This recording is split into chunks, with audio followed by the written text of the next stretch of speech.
My name is Akisia Grigsby, and I'm the founder of the Parent Advocacy Group here in Jersey City that encompasses all of Jersey City, not just one side over the other. Dear school board members, administration, staff, and residents of Jersey City, watching the polarities of Jersey City becoming increasingly more apparent, and it has disturbed me much. We are being divided over education and politics, but for what intention? To be conquered? Conquered by what? And for what purpose? And by whom? The two polarizing sides of education are the folks that are either for the privatizing the public school system, or those folks that are for keeping the public education the way it is. If successful, the strategy of division practically guarantees an easy victory because people will spend time fighting each other instead of the real opponent. As a lifelong resident and student from the Jersey City public school system and a parent of a public school student, I have noticed one major disruption in the success of our public, well, not success, but you know what I mean, disruption of our public school system is the higher up administration being too lax and disconnected with the current times and needs of the children and parents. But that is not how far it goes. When presented by a supervisor or a superintendent with a bully-like personality and ways, they are also too afraid to stand up for the children. Accountability measures have never truly been set in place, and the public school system has been able to run without any checks and balances other than that of the state coming into our district.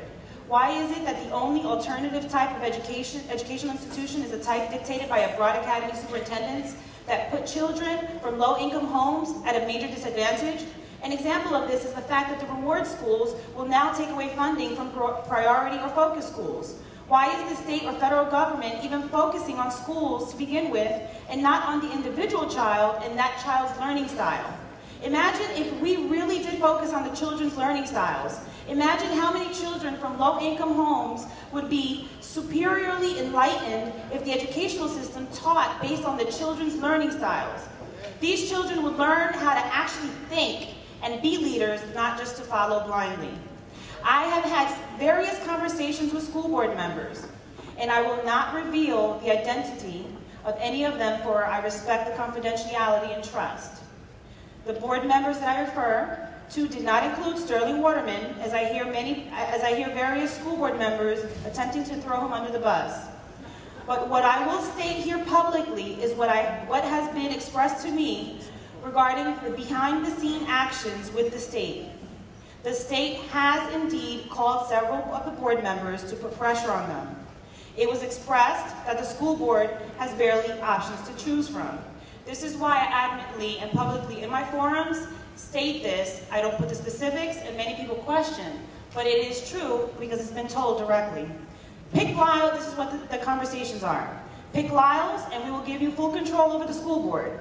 Pick Walker, and we will take away control, or your board, because remember, at the end of the day, you guys have low governance score on the QSAC, which essentially, for those who don't know, it gives the school board the authority to create policy.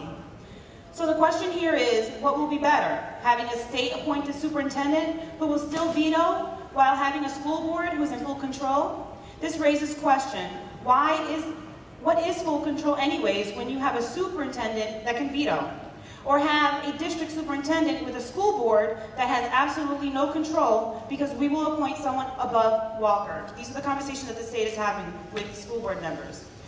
Residents, you have to question, why is the New Jersey Commissioner of Education putting so much pressure on the school board to elect a superintendent that graduated from the same broad academy, which in turn are known for shutting schools down, causing more overcrowding in classrooms, disenfranchising parents, secretly making changes without alerting parents and the community, and causing more tension amongst the social classes. These examples I mentioned are not what-ifs, but issues that are arising amongst all districts that have a broad academy superintendent, with most recently Newark going through the last year and Montclair after Jersey City.